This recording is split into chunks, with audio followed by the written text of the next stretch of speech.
boy walked into the lobby of Whitmore Capital at 7:43 a.m., his sneakers squeaking against the marble floor, his shirt untucked, his backpack hanging off one shoulder. The receptionist straightened in her chair. "Excuse me, do you have an appointment?" "No, ma'am, but my dad works here." Two security guards moved toward him.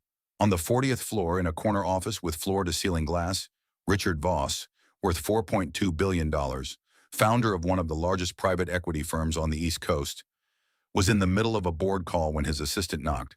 "Sir, there's a boy downstairs asking for you. Says he's your son."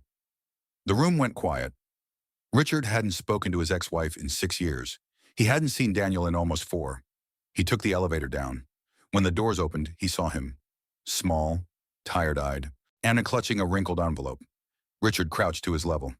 "Daniel, how did you get here?" "2 buses." The boy's voice didn't shake. "Mom's in the hospital.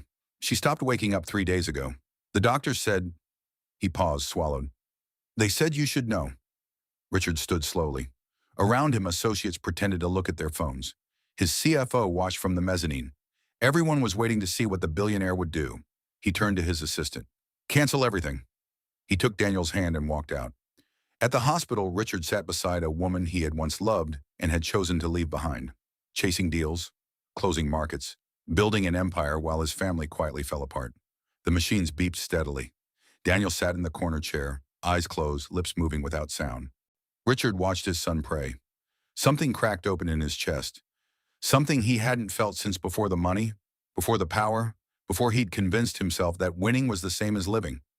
He reached into his jacket, pulled out his wallet, set it on the table. Then he bowed his head too. They sat like that for a long time. The boy and the billionaire, both with nothing left to offer but faith. 11 days later, she opened her eyes.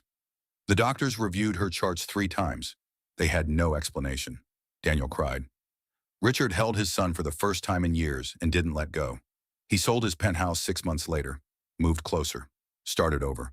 Not from scratch, but from truth. The empire remained, but it no longer owned him.